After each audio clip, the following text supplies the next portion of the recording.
যখন corona virus এসে উপস্থিত হয়েছিল, এই করোনা ভাইরাসের সময় ঋতুকুণ্ড ম্যাডাম ইসলামের যে সৌন্দর্য দেখলেন, তিনি বলতেছেন আমি দেখতে পেলাম যখন করোনা ভাইরাস এসে উপস্থিত হলো, এই করোনা ভাইরাসের সময় আমি দেখতে পেলাম যারা বিধর্মী তাদের মধ্যে, যারা হিন্দু, যারা খ্রিস্টান, যারা বৌদ্ধ, যারা ইহুদি, তাদের মধ্যে যদি কেউ মারা গিয়েছে তাহলে গর্ত খনন করে, জিসিবি দিয়ে গর্ত খনন করে ধাক্কা দিয়ে দিয়ে সেই গর্তের ভিতরে প্লাস্টিক দিয়ে লেপটি আর পেঁচিয়ে তাদেরকে সেই গর্তের ভিতরে ভরানো হতো।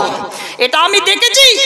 ঋতুকুণ্ড ম্যাডাম তিনি বলতেছেন আমি দেখতে পেলাম এই হিন্দু, খ্রিস্টান, বৌদ্ধ, ইহুদি তারা এই রকম ভাবে একটা লাশের সঙ্গে, একটা মরা মানুষের সঙ্গে এই রকম ব্যবহার করছে।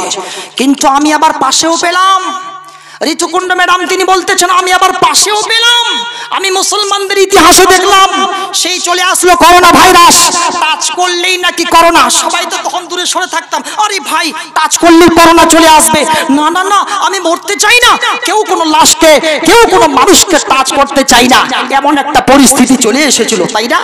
করোনা ভাইরাসের সময় এই পরিস্থিতি এসে দেখা দিয়েছিল। তখন ঋতুকুণ্ড ম্যাডাম তিনি বলতেছেন আমি দেখতে পেলাম মুসলমানদের মধ্যে সুন্দর একটা আচরণ কাজ করলো। একটা মরে গিয়েছে, একটা মানুষ মারা গিয়েছে, তার নামে মাইকে আওয়াজ হয় অমুক গ্রামের অমুক সাহেব ইন্তেকাল করেছে, বৈকাল 4টার সময় স্কুল ময়দানে তার জানাজার নামাজ হবে, আপনারা সবাই সেই জায়গায় উপস্থিত হয়ে যাবেন।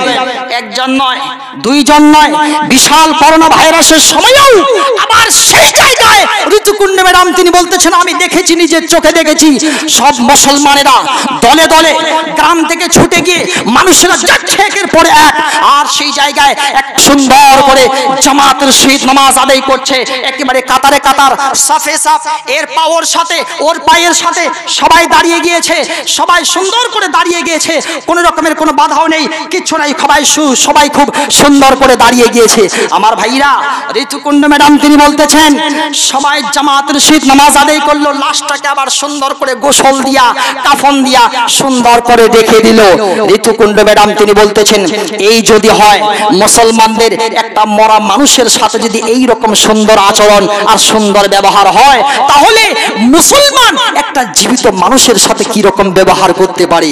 এই কথা যখন দেখলেন, দেখার সাথে সাথে ঋতুকুণ্ড ম্যাডাম এই দৃশ্যটা, ইতিহাসটা দেখার সাথে সাথেই ঋতুকুণ্ড ম্যাডাম তিনি আর বসে থাকতে না পারে সঙ্গে সঙ্গে কালিমার দাওয়াত একেবারে চুপচাপ, একেবারে জোর সুরে আওয়াজ দিয়ে তিনি সঙ্গে সঙ্গে কালিমায়ে তাওহীদ লা ইলাহা ইল্লাল্লাহ পড়ে সঙ্গে সঙ্গে ঋতুকুণ্ড ম্যাডাম তিনি ইসলাম কবুল করে নিলেন।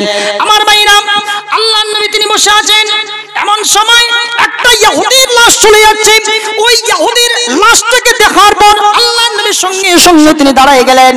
আর দাঁড়িয়ে যাবার পর ওই সাহাবায়ে কেরামগণ তিনি বলতেছেন ইয়া রাসূলুল্লাহ আপনি কেনই বা দাঁড়িয়ে গেলেন? ইন্নাহা জিনাজাতু ইহুদিন, এটা তো হচ্ছে একটা ইহুদির লাশ, এটা তো হচ্ছে একটা ইহুদির জানাজা। ইহুদির লাশ, আপনি ইহুদির লাশটাকে দেখে কেনই বা দাঁড়িয়ে গেলেন? আল্লাহর নবী সঙ্গে সঙ্গে তখন তিনি বলতেছেন না না, ইহুদির লাশ হয়ে যদি কি হয়েছে তার সম্মানার্থে তো আমি দাঁড়াই গেলাম। আল্লাহর নবী সঙ্গে সঙ্গে বললেন ইদা রাআইতুমুল জিনাজাতা ফাকুমু, তোমরা যখন কোন লাশকে দেখে নিবে, যখন তোমরা কোনো মরা মানুষকে দেখে নিবে, সঙ্গে সঙ্গে সঙ্গে সঙ্গে তোমরা সেই জায়গা থেকে দাঁড়িয়ে যাবে। আমার ভাইরা, কত সুন্দর ধর্ম ইসলাম, যা সুন্দর ধর্ম, এর থেকে সুন্দর ধর্ম কিন্তু তাম পৃথিবীর মাটিতে আর কিন্তু পাওয়া যাবে না।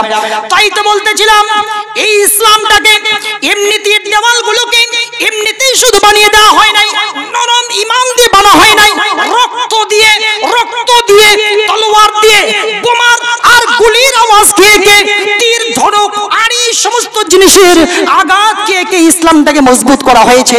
এর পিলারের মধ্যে রক্ত আছে, এর দেওয়ালে রক্ত আছে, এর ছাদে রক্ত আছে। সুতরাং ইসলামটাকে বেঈমানরা যদি মনে করে শুধুমাত্র একটা ফু দিয়ে নিভিয়ে দেব, না না না না, কোনোদিন তারা নিভাতে পারবে না। বরঞ্চ ওই যে কথা, জিতনা কাটোগে উতনা হি হারা হোগা, কেউ মিটাতে পারবে না। ইসলাম খুব আলাদাই ধর্ম, একেবারে ধর্মটাই এর আলাদা, রূহ চেঞ্জ করে দেয়। এ শিখিয়েছে এক আল্লাহ ছাড়া কারো সামনেই মাথা নত করা যায় না। ইসলাম শিখিয়েছে আমাদেরকে, আমরা শুধুমাত্র এই কথাই জানি এক আল্লাহ ছাড়া কারো সামনে মাথা নত করা যায় না। এই জন্য ইসলাম মজবুত হয়েছে। এ কথার দিক দিয়েও বেদ খুব সুন্দর করে বলছে, ও তাম ইয়াং মেদাং দেব গানা পিতারা আস্তে পাস্তে তসাইন নমঃ।